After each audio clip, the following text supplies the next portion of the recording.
ప్రియులరా, మరొకసారి అందరికీ హృదయపూర్వకమైన వందనాలు తెలియజేస్తున్నాం. పరిశుద్ధ గ్రంథంలో నుండి పేతురు రాసిన మొదటి పత్రిక, అపోస్తలుడైన పేతురు రాసిన మొదటి పత్రిక 2వ అధ్యాయము 5వ వచనం. యేసుక్రీస్తు ద్వారా దేవునికి అనుకూలముగు ఆత్మ సంబంధమైన బలులర్పించుటకు పరిశుద్ధ యాజకులుగా ఉండునట్లు సజీవమైన రాళ్ల వలె నుండి ఆత్మ సంబంధమైన మందిరం కట్టబడుచున్నారు. ఇక్కడ యేసుక్రీస్తు ద్వారా దేవునికి అనుకూలములకు ఆత్మ సంబంధమైన బలులర్పించుటకు పరిశుద్ధ యాజకులు అన్నాడు.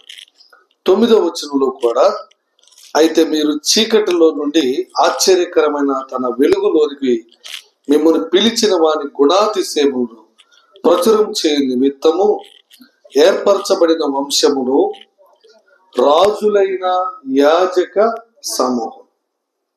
రాజులైన యాజక సమూహం. పిల్లలు గమనించండి, మనలను దేవుడు రాజులైన యాజక సమూహముగా దేవుడు మనల్ని చేశాడు. పాత నిబంధనలో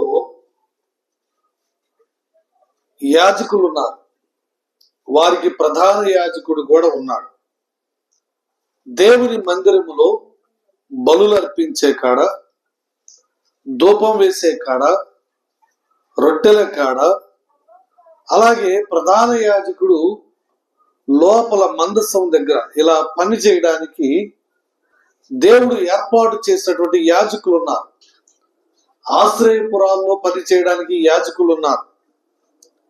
అయితే పాత నిబంధనలో ఉన్నటువంటి ఈ యాజక ధర్మాన్ని, యాజకులను క్రొత్త నిబంధనలో చూస్తే మనమందరము కూడా రాజులైన యాజక సమూహం.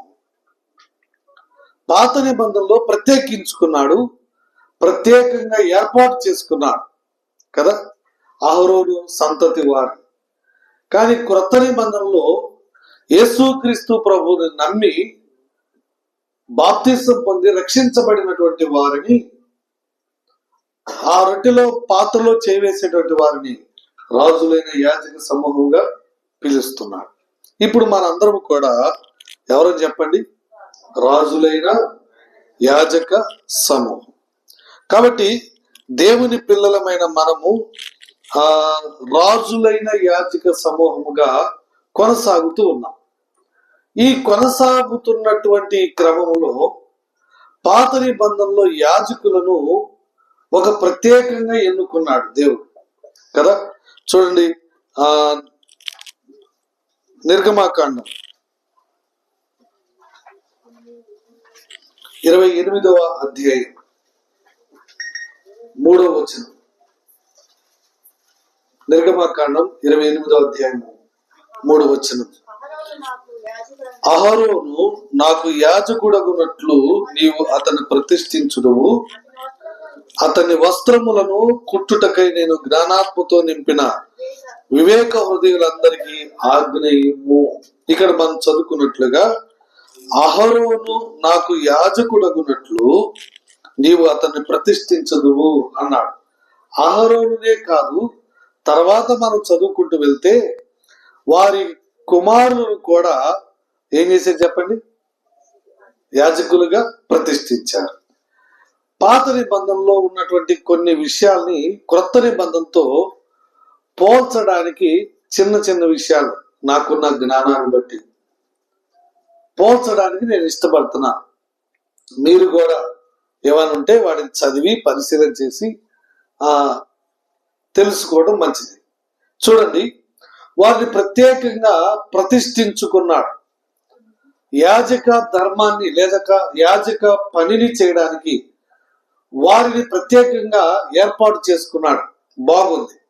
మనకైతే క్రొత్త నిబంధనలో అపోస్తలుల కార్యము 2వ అధ్యాయము 40వ వచనంలో చూడండి, త్వరగా చదువుతా ఉంటే 2వ అధ్యాయం 40 వచనం. ఇంకను అనేక విధములైన మాటలతో సాక్ష్యం ఇచ్చి మీరు మూర్ఖులని తరము వారికి వేరే రక్షించబడండి. ప్రత్యేకించుకున్నాడు, మీరు ప్రత్యేకంగా ఉండాలి, వారితో పాటు కాదు. ఎఫెసీ పత్రిక 1వ అధ్యాయము 13వ వచనం. మీరును సత్యవాక్యమును అనగా మీ రక్షణ సువార్తను విని క్రీస్తునందు విశ్వాసం ఉంచి వినండి, వాగ్దానము చేయబడిన ఆత్మ చేత ముద్రించబడితిమి. మనల్ని ప్రత్యేకించుకున్నాడు. మనము అందరి లాంటి వారము కాదు, అందరితో కలిసిపోయే వారము కాదు, ప్రత్యేకించబడినటువంటి వారం. దేవుని బిడ్డలు రక్షించబడిన తర్వాత వాక్యానికి విని కూడా అవిశ్వాసంగా ఉండే వారికి, వాక్యము విని ఆ దేవుని వాక్యానుసారంగా నడవక వాదనలో పెట్టుకొని వ్యర్థులైనటువంటి వారికి మనం వేరుగా జీవించాలి, వారితో కలిసి కాదు. మన జీవితం, మన ఆత్మీయమైన జీవితం ప్రత్యేకమైనది. దేవుడు ఏర్పాటు చేసుకున్నాడు, దేవుడు తన ఆత్మ చేత ముద్రించుకున్నాడు. ఇతడు నా కుమారుడు, ఈమె నా కుమార్తె అని చెప్పి దేవాది దేవుడు మనల్ని ఏం చేసుకున్నాడు చెప్పండి? తన ఆత్మ చేత ముద్రించుకున్నాడు. ఇప్పుడు మనము బయట ఉన్నటువంటి అంటే నా ఉద్దేశం రక్షించబడినటువంటి వారు.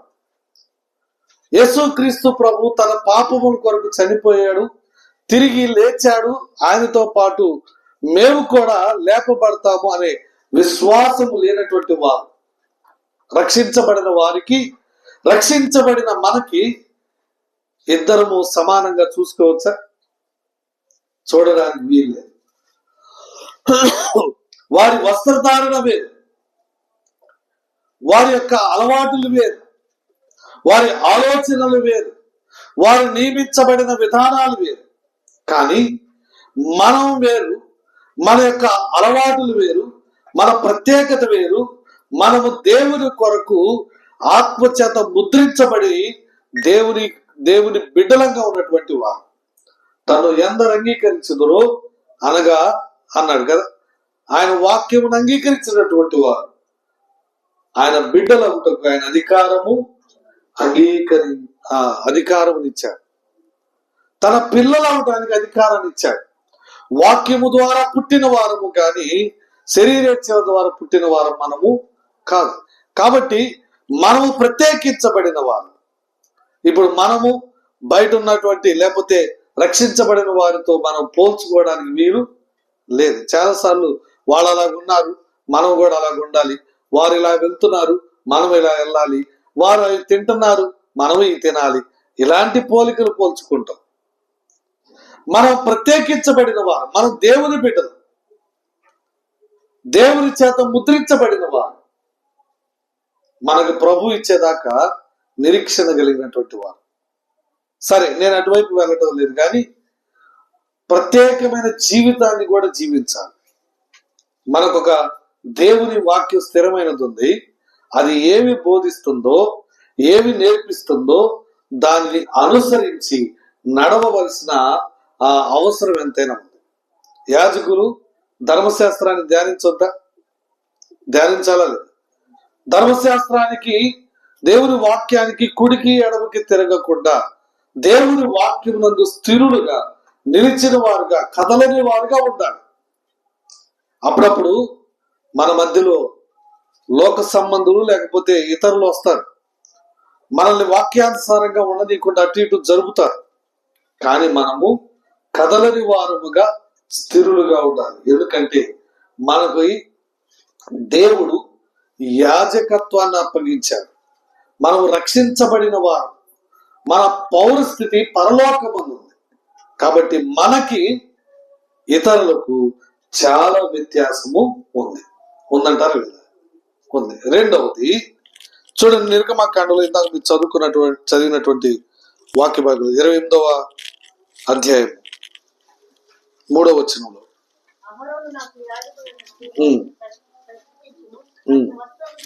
అతని వస్త్రములను కుట్టుటకై నేను జ్ఞానాత్మతో నింపిన వివేక హృదయులందరికీ అన్నాడు. వస్త్రాలు ప్రత్యేకించి కుట్టారు. ఏం చేశారు చెప్పండి?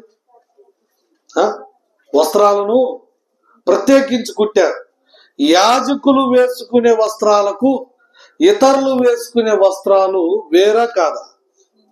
వేరే కాదా? వాళ్ళు కుట్టేటువంటి వస్త్రాలు కూడా ఎలాగ కుట్టాలంటే, వారికి ఎలాంటి వారిని ఇచ్చాడంటే, జ్ఞాన ఆత్మచేత నింపబడినటువంటి వారు.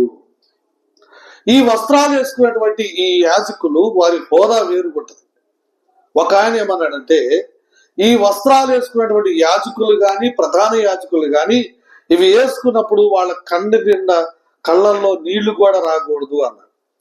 కళ్ళల్లో నీళ్లు రాకూడదు, దుఃఖంగా ఉండకూడదు, వారు దారిద్ర్యంలో ఉన్నట్టు వారిగా ఉండకూడదు.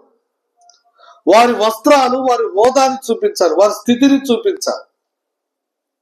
అలాగైతే క్రొత్త నిబంధనలో లేకపోతే దేవుడు మనకిచ్చినటువంటి ఆత్మ సంబంధమైనటువంటి వస్త్రాలు, క్రొత్త నిబంధనలోనే కాదు పాత నిబంధనలో కూడా కొన్ని వస్త్రాలు ఇచ్చాడు.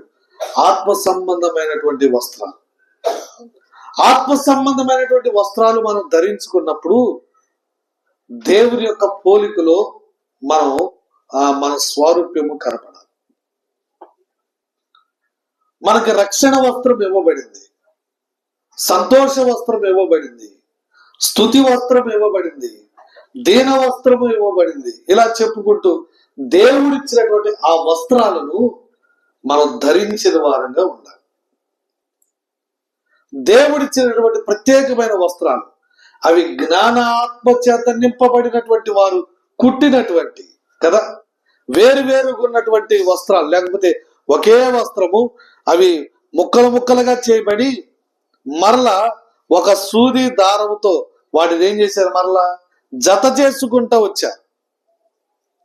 దేవుడు మనకి ఇచ్చినటువంటి వస్త్రాలను మనం కలిగి ఉన్నప్పుడు మన హోదా కనపడుతుంది. ఉదాహరణకి మనం దేవుని వాక్యం చదువుతున్న వాళ్ళము, దేవుడు అనుగ్రహించిన వస్త్రాలు వేసుకున్న వారు, మన మాట దీనులుగా మాట్లాడటం కదా, తగ్గించుకొని మాట్లాడటం, మనము మాట్లాడే విధానంలో కూడా దైవికమైన భాషతో, ఏ భాషతో? దైవికమైన భాషతో, ఆత్మ సంబంధమైన వారితో మాట్లాడినట్లుగా మనం మాట్లాడటం నేర్చుకోవాలి. ఎందుకంటే మనము రాజులైన యాజక సమూహం.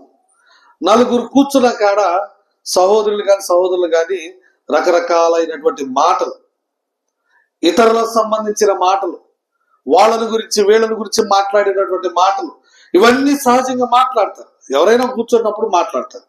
కానీ దేవుని బిడ్డలు కూర్చున్నప్పుడు దైవికమైనటువంటి మాటలు కదా, దైవికమైనటువంటి భాష, దైవికమైనటువంటి ఆలోచనలు మనం కూర్చున్నప్పుడు వాటిని పంచుకోవాలి, వాటితో మాట్లాడాలి, ఆ భాషతోనే మాట్లాడాలి. అంతేగాని లోక సంబంధమైన భాషతో, లోకస్తులు మాట్లాడేటువంటి భాషతో, లోక సంబంధులు వేసుకునేటువంటి సరదాలతో కూడినటువంటి సరసాలతో కూడినటువంటి మాటలాడటం దేవుని బిడ్డలకు తగినది కాదు కదా. తగినదక కాదా? మనకు అవి తగినవి కాదు. మన వస్త్రాలు కూడా పరిశుద్ధులకు తగినట్లుగా ఉండాలి. క్రొత్త నిబంధనలో స్పష్టంగా అన్నాడు.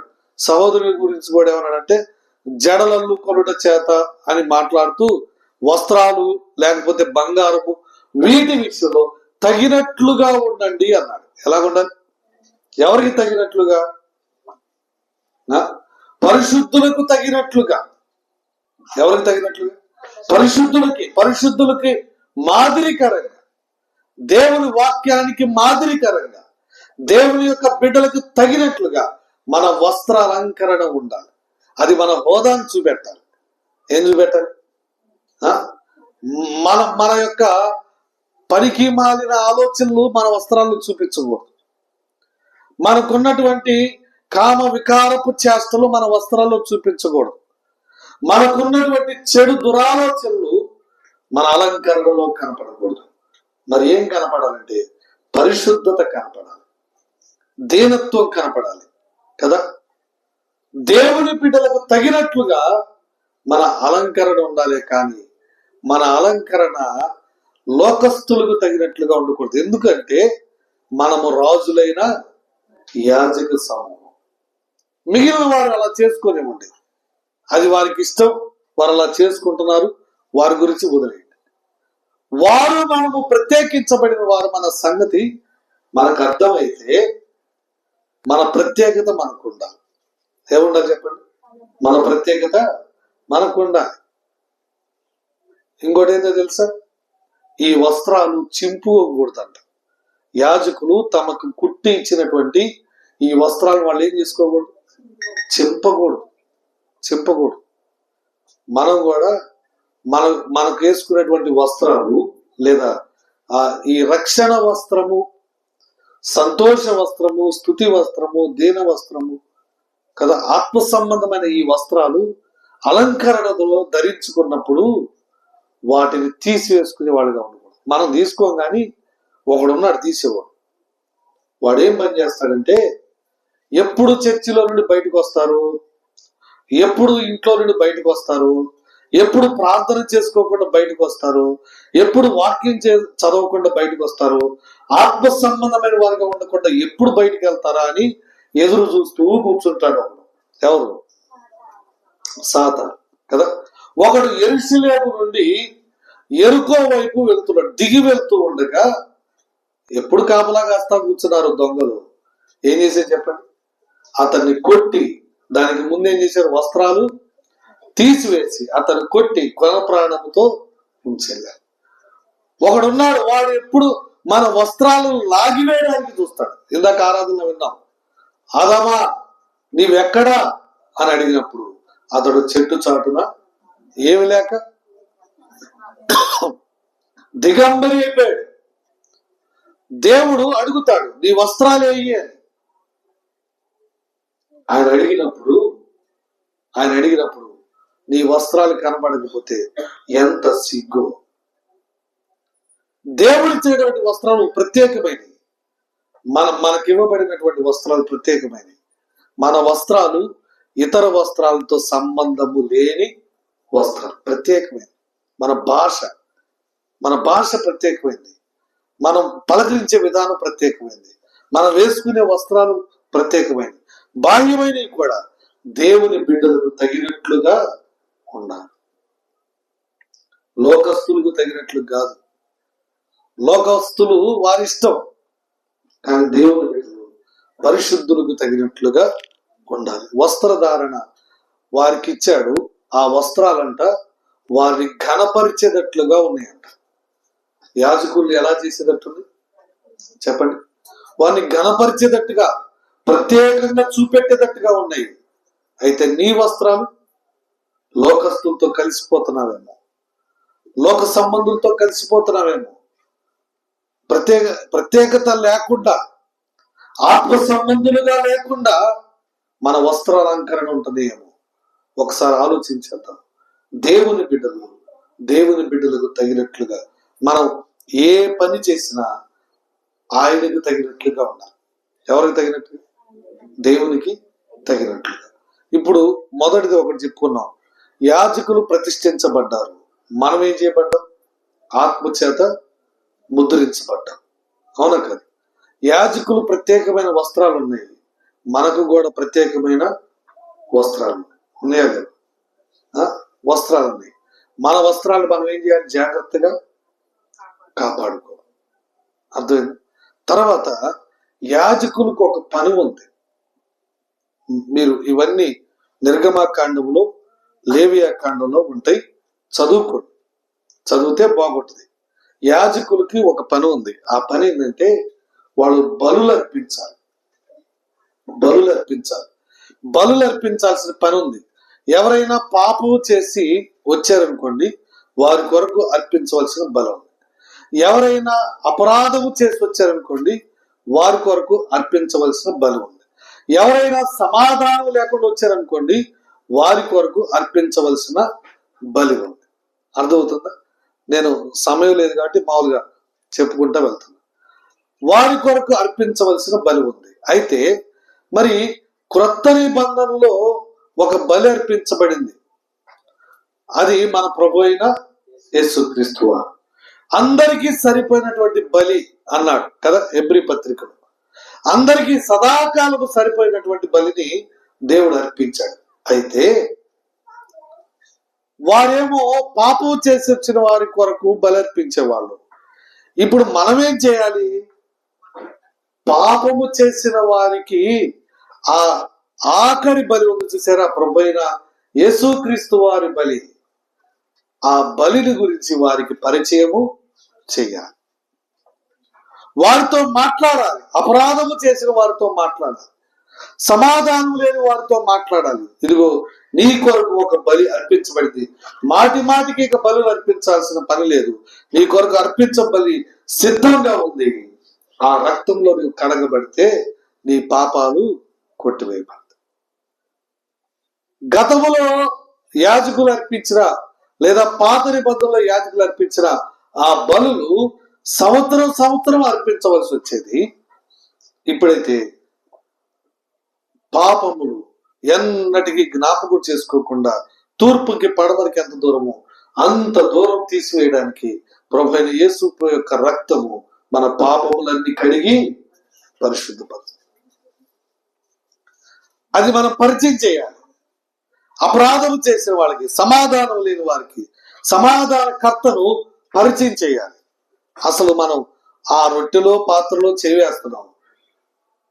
వేస్తున్న మనకి ఆ పస్కా బలి లేకపోతే మన కొరకు అర్పించబడిన ఆ బలిని గురించి సంపూర్ణంగా తెలుసుకున్నామా? సంపూర్ణంగా తెలుసుకోవాలి. తెలుసుకొని మనం చెప్పగలిగిన స్థితిలోకి రావాలి. మాట్లాడగలిగిన స్థితిలోకి రావాలి. పరిచయం చేయగలిగిన స్థితిలోకి రావాలి. ఎందుకంటే చాలా మందికి తెలియదు. యెరూషలేము నుండి ఒక ఆయన ఆరాధన చేసుకొని రథం మీద వెళ్తూ ఉన్నాడు. ఆయన యెషయా గ్రంథం తీసి చదువుతున్నాడు. కానీ ఆయనకి చదివింది ఏందో ఆయనకేమి తెలియదు.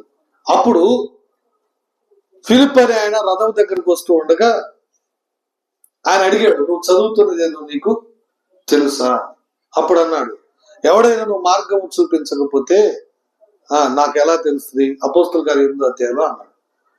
అప్పుడు నేను చెప్తానన్నాడు. సరే రథం ఎక్కమన్నాడు. రథం ఎక్కినాక యేసు క్రీస్తుని గురించినటువంటి సువార్త అంతా కూడా దానికి తెలియజేశాడు. ఆ యెషయా గ్రంథంలో ఉన్నటువంటి దాన్ని అపోస్తలుల కార్యంలో ఉన్నటువంటి దాన్ని పోల్చి యేసు క్రీస్తు వారిని పరిచయం చేసినాక ఆ యేసు క్రీస్తు వారు ఆయన అర్థం చేసుకున్నాక ఏమన్నాడు చెప్పండి? ఇదిగో నీళ్ళు నాకు బాప్తీసం ఇవ్వడానికి ఏమైనా ఆటంకం ఉందా అన్నాడు. ఏమి లేదు కదా.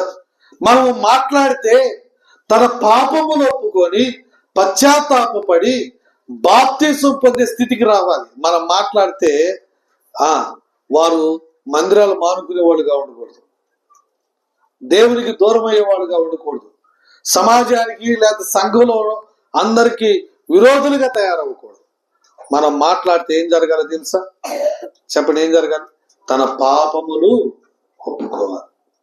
పిల్లలు గమనించండి, నేను ఒక మాట మీకు చెప్పదలుచుకున్నా. ఇక నుండి మనం ఎప్పుడు మాట్లాడినా దైవికమైన భాషలో మాట్లాడతాం. దేవుని భాషలో, బైబిల్ భాషలో, ఆత్మ సంబంధులతో మాట్లాడినట్టు మాట్లాడదాం. లోక సంబంధులు మాట్లాడినట్లు మాట్లాడటం మానేసేద్దాం.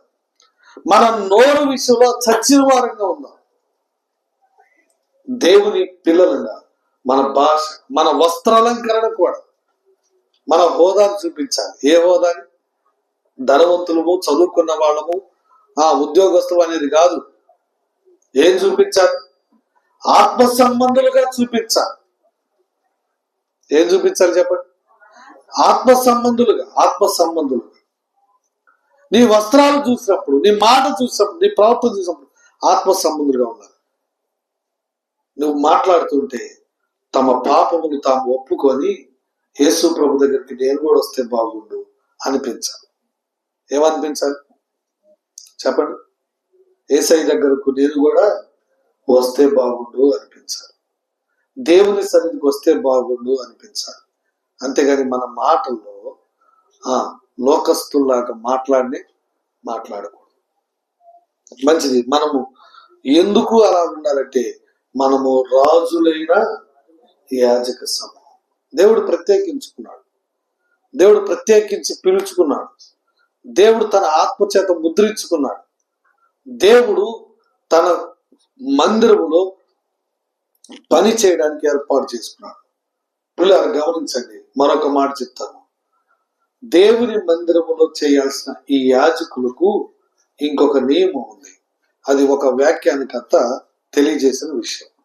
అదేంటంటే భార్యాభర్తలు ఇద్దరు ప్రభువుని నమ్ముకున్నారు, రొట్టె విరిచేవారుగా ఉన్నారు, ఆత్మ సంబంధులుగా ఉన్నారు, దేవుని బిడ్డలుగా ఉంటే భర్త యొక్క పరిశుద్ధత లేకపోతే భర్త యొక్క ప్రవర్తన నడవడిక భార్యలో ప్రతిబింబించాలంట. ఎక్కడ? ఇదంతా కూడా ఎక్కడ కనపడాలి? తన భార్యలో కూడా కనపడాలి. తన భార్యలో ఉన్నటువంటి ఆత్మ సంబంధమైన విషయాలు, ఆత్మ సంబంధమైనటువంటి ప్రవర్తన బిడ్డల్లో కనిపించాలి. ఇది యాజకుని కుటుంబానికి ఉండాల్సిన ధర్మం. భర్త యొక్క ప్రతి విషయాలు భార్యలో కనపడాలి. భార్యలో ఉన్నటువంటి ప్రతి విషయాలు ఎక్కడ కనపడాలి? పిల్లల్లో కనపడాలి, భర్తలో కాదు. ఎక్కడ కనపడాలి? పిల్లల్లో కనపడాలి. భర్త ఎక్కడి నుండి తీసుకుంటాడంటే ప్రభు దగ్గర నుండి తీసుకుంటాడు. ప్రభు దగ్గర నుండి భర్తకు రావాలి, భర్త నుండి భార్యకు రావాలి, భార్య నుండి పిల్లలకు రావాలి. దేవుని దగ్గర యజమానిగా నువ్వు తీసుకోవాలి. ప్రతి విషయంలో కూడా నిర్ణయాలు దేవుని దగ్గర నుండి తీసుకోవాలి. దీన్నే కొరింథీ పత్రికలో పరిశుద్ధ గ్రంథం క్రొత్త నిబంధనలు ఏమన్నారంటే, నీ పరిశుద్ధమైన ప్రవర్తన బట్టి నీ భార్య రాబట్టవచ్చు, నీ పరిశుద్ధ ప్రవర్తన బట్టి నీ భర్తను రాబట్టవచ్చు, మీ ఇద్దరు పరిశుద్ధ ప్రవర్తన బట్టి బిడ్డలు పవిత్రంగా ఉంటారు. మీరు కుడి ఎడమకు ఉంటే, లేకపోతే ఒకరు పరిశుద్ధంగా ఉండి ఒకరు పరిశుద్ధంగా లేకపోతే బిడ్డలు అపవిత్రులు అవుతారు. కాబట్టి ఈ యాజక ధర్మములో కుటుంబంలో కూడా దైవికత్వాన్ని మనం చూపించగలగాలి. భర్త దేవుని పోలి, దేవుని ఆజ్ఞని పోలి నడుస్తూ ఉంటే అదే విషయాలు భార్య కూడా తీసుకోవాలి. భార్యకి ప్రత్యేకంగా, భర్తకి ప్రత్యేకంగా ఆయన బోధించడం. మీకు ఒక ఉదాహరణ చెప్తాను. ఆరాధనలో ఆదాము గురించి మాట్లాడారు కాబట్టి ఆదాముతో అన్ని విషయాలు చెప్పాడు, అవ్వ దగ్గరకు వచ్చి చెప్పాడా? ఆదాముతో చెప్పాడు, కానీ అడిగేటప్పుడు మాత్రం ఎవరి దగ్గరకు వచ్చాడు? అవ్వ దగ్గరకు కూడా వచ్చాడు. అర్థమవుతుంది? అంటే ఇప్పుడు భర్త ప్రభు దగ్గర అన్ని తీసుకుంటూ ఉండగా ఆయన దగ్గర ఏం తీసుకోవాలి చెప్పండి? దైవికమైన విషయాలు తీసుకోవాలి. నీ భర్త దగ్గర నేర్చుకోమని అన్నాడు. ఆయన దేవుని దగ్గర నేర్చుకోవాలి. ఇప్పుడు మనకేమవుతుందంటే భర్త దగ్గర నేర్చుకోం, ఊళ్ళో వాళ్ళందరి దగ్గర నేర్చుకుంటాం. అది గొప్ప విషయం. వాళ్ళు చెబితే వింటాం, వీళ్ళు చెబితే వింటాం, ఇంకోళ్ళు చెబితే వింటాం. ఇంకా అసలు ఎక్కడో తెలియని వాడు చెబితే దూరం నురుపు కదా, అసలు ఇంకా భక్తిగా వింటాం. గొప్ప విషయం ఏంటంటే ఇంట్లో చెప్పింది మాత్రం ఎవరు కదా. మనము మొదటిగా గమనించాల్సింది, కుటుంబంగా ఆరాధన చేసేటప్పుడు భర్త దగ్గర నువ్వు నేర్చుకోవాలి. భర్త ఎక్కడ నేర్చుకోవాలి? భర్తకి శిరస్సు ఎవరు? సరే కింద ఉండొద్దు. భార్యకి శిరస్సు ఎవరు? భర్తకి శిరస్సు. ఈ నియమం ముందుగా అలాగైనా నేర్చుకోవాలి. అర్థమైంది? మనము ఊళ్ళో అందరి దగ్గర నేర్చుకునే ప్రయత్నం చేస్తాం, కానీ నేర్చుకోవాల్సింది దేవుని దగ్గర మాత్రమే. అర్థమైంది? ఎక్కడ నేర్చుకోవాలి? దేవుని దగ్గర. యాజక ధర్మములో, యాజకుల కుటుంబంలో ఇది కలిగి ఉండాలి. ఇది లేకపోతే యాజకుల కుటుంబం మంచిగా ఉండదు. అర్థమైందా? పాత నిబంధనలో యాజకులు వారి కుటుంబం దేవుని మందిరానికి దగ్గరకు ఉండేవాళ్ళు, దేవుని మందిరంలో ఉండేవాళ్ళు.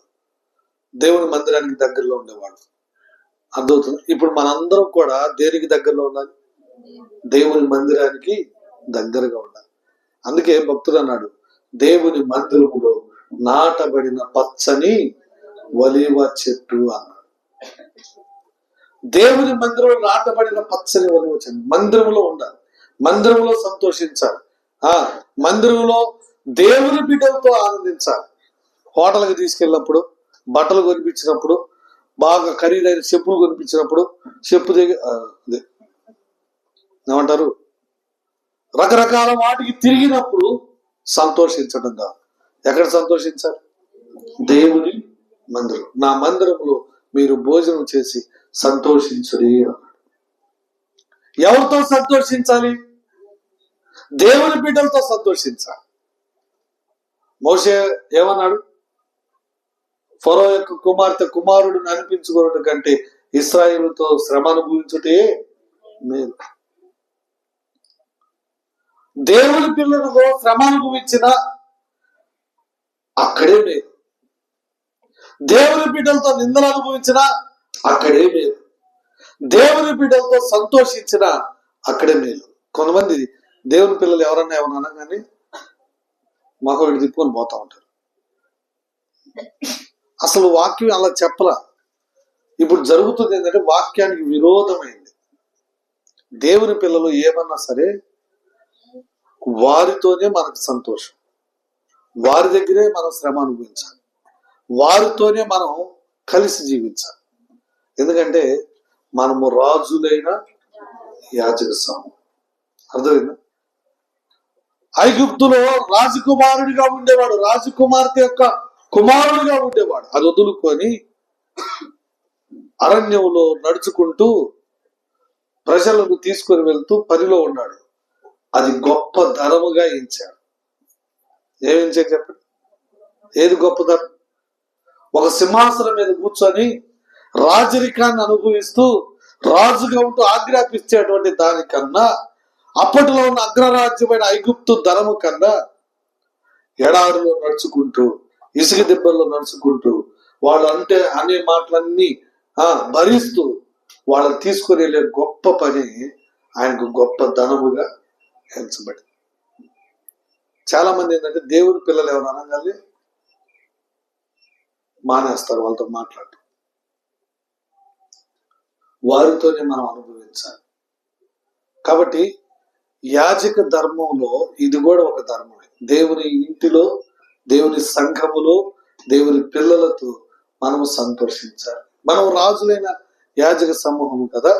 ఒక మాట చెప్పి నేను త్వరగా ముగిస్తా. అదేంటంటే రాజులైన యాజక సమూహంగా పనిచేస్తున్న మనము రాజులైన యాజక సమూహంగా ఉన్న మన యాజకత్వ ధర్మాన్ని చేయకపోతే వారిని కొట్టివేయమన్నాడు.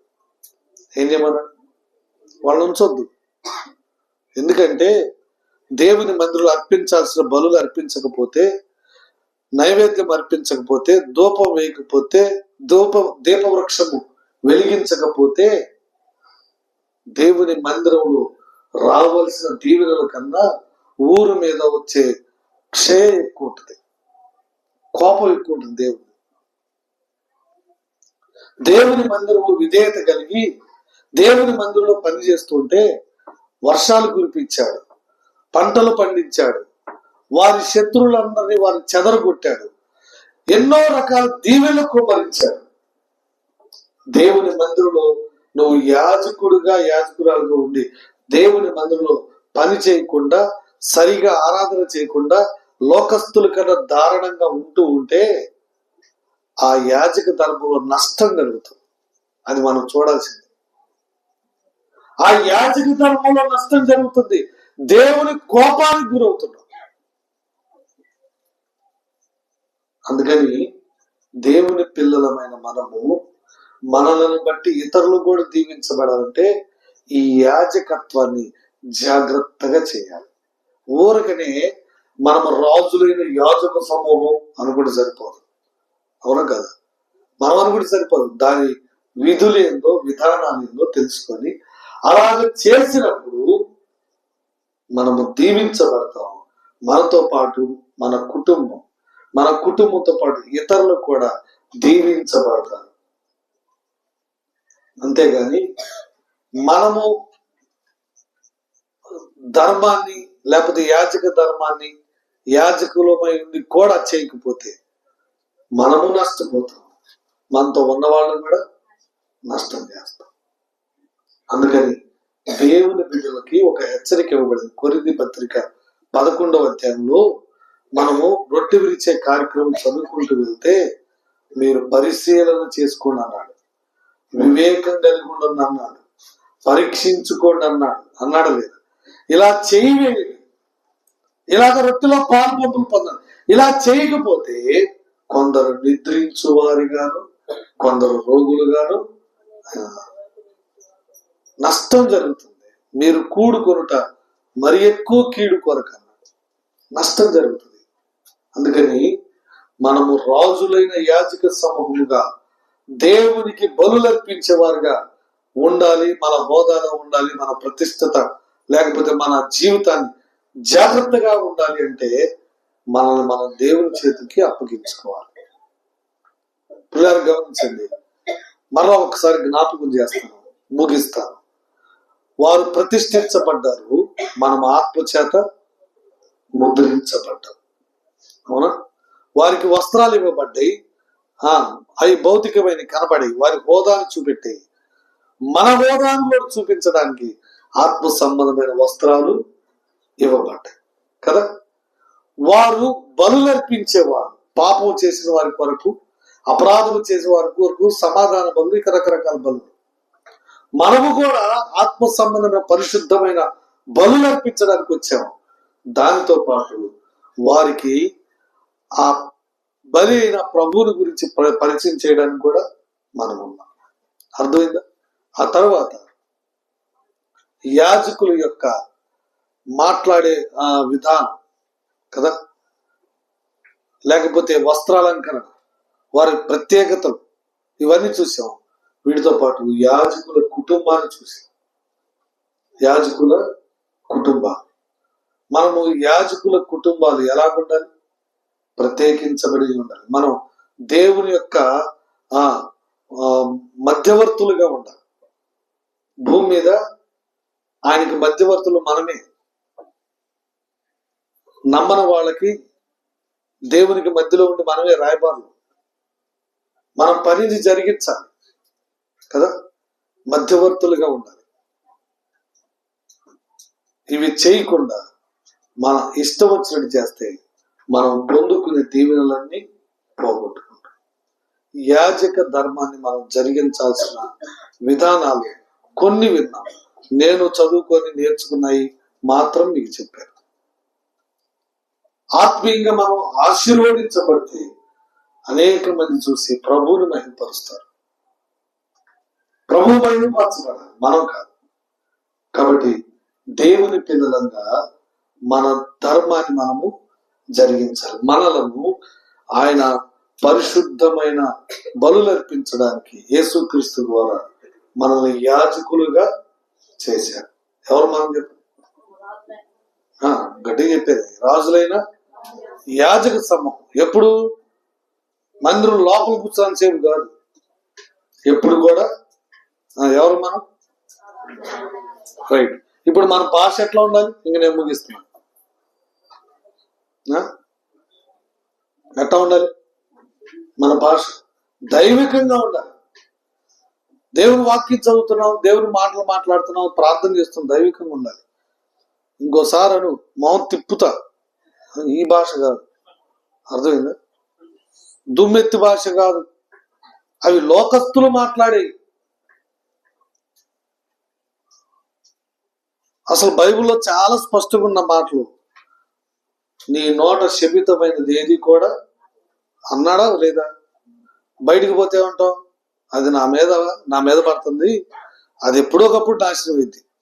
దేవుడు నిజంగా నా పక్షాన ఉంటే అది నాశనం అయింది. ఎవరు? ఇది యాజకులు చేసే పని. అసలు దేవుడు మన పక్షాన ఉంటే వాళ్ళు నాశనం అవటం ఏంది?